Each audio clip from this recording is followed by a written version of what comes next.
विधानसभा चुनावों को लेकर तो अब जो आरोप प्रत्यारोप का जो दौर या खेल कहें वो अब काफी तेज होता हुआ नजर आ रहा है।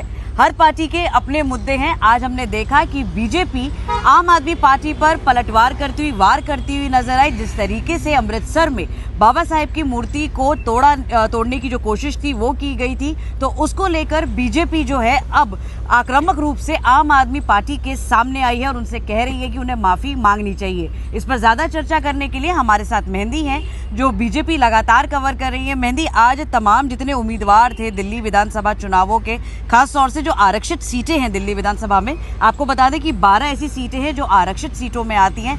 उनके तमाम जितने उम्मीदवार थे वो आज आए, प्रेस वार्ता किया और सीधे तौर पर अरविंद केजरीवाल से उनकी क्या डिमांड है, मेहंदी आप बताएं।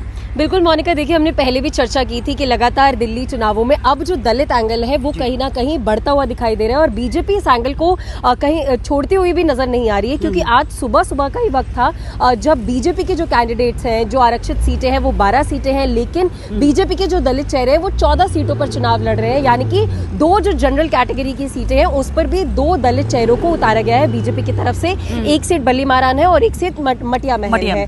तो आज 8 उम्मीदवार आए, प्रेस कॉन्फ्रेंस की, सभी दलित चेहरे थे। लगातार अरविंद केजरीवाल से जो पंजाब में 26 जनवरी को घटना घटी है, भीमराव अंबेडकर की जो मूर्ति को तोड़ा गया है, उस पर सवाल उठाए गए कि अरविंद केजरीवाल चुप क्यों है, पंजाब सरकार चुप क्यों है, जिस भी शख्स ने वो मूर्ति तोड़ी है उसके खिलाफ कोई भी स्ट्रिक्ट एक्शन क्यों नहीं लिया गया है। अगर मुख्य तौर से मांगों की बात की जाए तो 2 ही मांग है फिलहाल भारतीय जनता पार्टी की, कि अभी तक भी अरविंद केजरीवाल की तरफ से कोई कॉमेंट इस पर क्यों सामने नहीं आया है। साथ ही साथ अरविंद केजरीवाल, आम आदमी पार्टी, पंजाब के मुख्यमंत्री भगवंत मान सभी आकर माफी मांगे। और दूसरी सबसे बड़ी मांग यही है कि जिस भी शख्स ने वो मूर्ति तोड़ी है उसके खिलाफ स्ट्रिक्ट जो एक्शन है वो लिया जाना चाहिए। आपको थोड़ा इतिहास हम बता दें कि जब पहले भी चुनाव रहे हैं, लोकसभा के चुनाव रहे हैं, तो खास तौर से पंजाब में क्योंकि एक दलित समुदाय का अच्छा एक वोट शेयर है, तो हमने लगातार देखा है कि आम आदमी पार्टी जब भी दलितों का मुद्दा हुआ है, चाहे बात भगवंत मान की करे या खुद आप संयोजक अरविंद केजरीवाल की, तो वो सीधे तौर पर सामने आए हैं। लेकिन अब उनकी सरकार है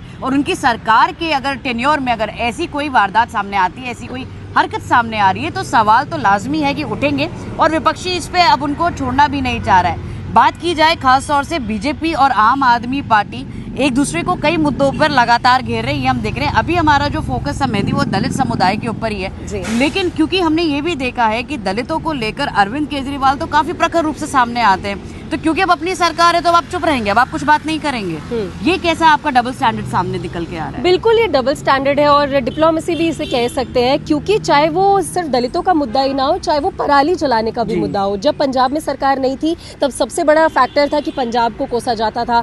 दिल्ली की सरकार यानी कि अरविंद केजरीवाल लगातार पंजाब को कोसते थे जब कांग्रेस पार्टी थी कि पराली जलती है, इस वजह से पोल्यूशन दिल्ली में बढ़ता है। लेकिन जैसे ही पंजाब में आम आदमी पार्टी की सरकार बनती है तो पंजाब का नामो निशान मिट जाता है। और फिर एंट्री हो जाती है हरियाणा की, हरियाणा से ज्यादा आ रहा है एज कम्पेयर टू पंजाब। बिल्कुल, क्योंकि इस बार जब पोल्यूशन लेवल बहुत हाई हो गया था तो हरियाणा और उत्तर प्रदेश पर साफ तौर पर सवाल खड़े किए गए, क्योंकि दोनों में ही बीजेपी की सरकार है।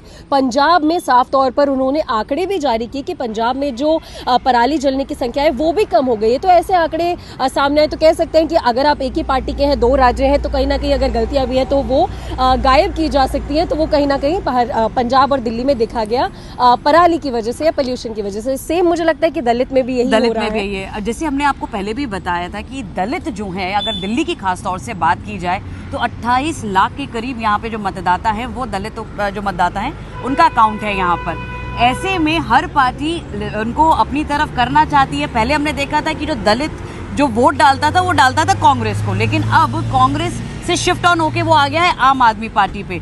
ऐसे में अगर बीजेपी को अब ये भी एक चांस लग रहा है कि अगर हम इनको कैप्चर कर लें तो वो जो एक वोट मार्जिन के गैप से वो जो जूझती आ रही है बीजेपी, वो वोट मार्जिन का गैप थोड़ा कम हो जाएगा। बिल्कुल हो सकता है, क्योंकि देखिए जो दलित समाज है वो, चाहे हम पंजाब की भी बात करें, जो कास्ट पॉलिटिक्स पंजाब में होती है, दिल्ली में भी अब वो कास्ट पॉलिटिक्स शुरू हो चुकी है। तो दलित समाज का कहीं ना कहीं जो रुख है वो आम आदमी पार्टी की तरफ दिल्ली में साफ तौर पर दिखाई देता है, क्योंकि मैनिफेस्टो में भी आम आदमी पार्टी दलितों की बात करती है। जैसे आपने भी बताया, इतिहास गवाह है कि अरविंद केजरीवाल दलितों की आवाज उठाते हुए हमेशा आए हैं। लेकिन ये जो एक इंसिडेंट हुआ 26 जनवरी जनवरी को ये एक चेंजिंग फैक्टर हो सकता है दलित पॉलिटिक्स में, कास्ट पॉलिटिक्स में, क्योंकि अब अरविंद केजरीवाल साफ तौर पर चुप है इस पूरे मामले में और बीजेपी इस मुद्दे को छोड़ना नहीं चाह रही है, क्योंकि बीजेपी ये चाह रही है कि 12 आरक्षित सीटें हैं, 12 के 12 दलित कैंडिडेट उन सीटों पर उतारे गए हैं बीजेपी की तरफ से और 2 एक्स्ट्रा कैंडिडेट भी उतारे गए हैं, चाहे वो बल्ली मारान हो या तो मटिया इसपे तो महल अब हो। आम आदमी पार्टी पर भी सवाल उठाए जा रहे हैं ना कि भाई आरक्षित है वहां तो चलिए आपको उतारना ही है, लेकिन जो जनरल कैटेगरी की सीट्स है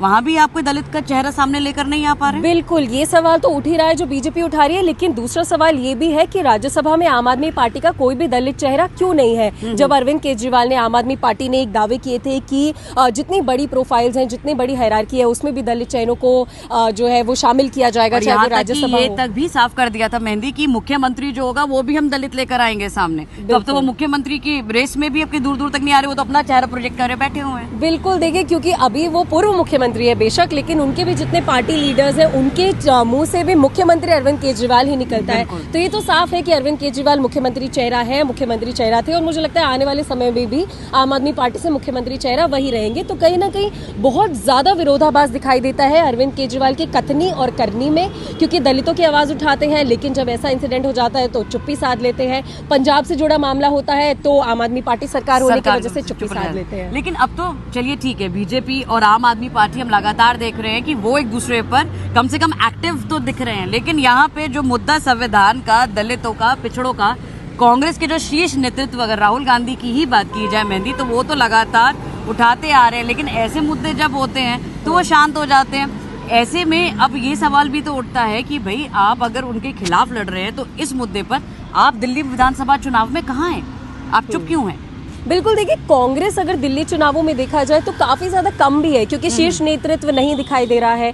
कुछ रैलीज जो है वो की जा रही है, राहुल गांधी भी खुलकर सामने नहीं आ रहे हैं, किसी भी मुद्दे को आक्रामक तौर से कांग्रेस पार्टी उठाती हुई भी नजर नहीं आ महज रही है। 3-4 दिन रह गए मेहंदी, और स्टार कैंपेनर्स की बात की जाए तो आज आपको बता दें कि राहुल गांधी की रैली है, साथ ही साथ प्रियंका गांधी की रैली है। क्या 3 दिन पहले स्टार कैंपेनर्स प्रियंका गांधी आएंगी तो दिल्ली में कुछ बदलाव देखने को मिलेगा? ऐसे में मुझे तो नहीं लगता है, क्योंकि अब जो है वो कह सकते हैं कि पानी सर के ऊपर जा चुका है। बेशक सिर्फ 3 दिन बचे हैं कैंपेनिंग के और कहीं ना कहीं दिल्ली की जनता ने अपना मन बना लिया है, क्योंकि 5 तारीख अब बहुत ज्यादा नजदीक है, 3 तारीख को कैंपेनिंग भी बंद हो जाएगी। तो दिल्ली की जनता का जो रुख है वो कहीं ना कहीं उनके दिमाग में तय हो चुका है।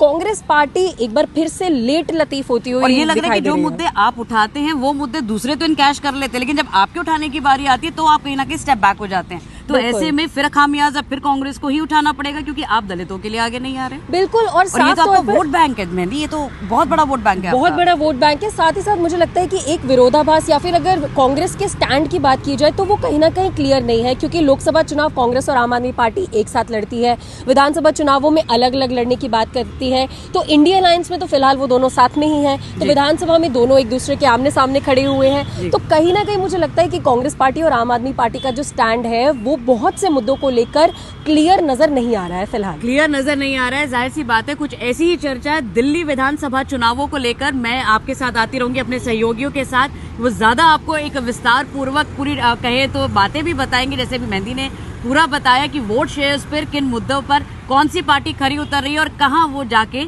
आगे अपने पॉइंट गेन कर रही है। कुछ ऐसी ही जो डिस्कशंस हैं वो हम आपके लिए लेकर आते रहेंगे। मैं मोनिका सिंह, फिलहाल इन खबर दिल्ली से अभी इतना ही। और डिस्कशंस के लिए आप हमारे साथ हमारे YouTube चैनल पर बने रहिए।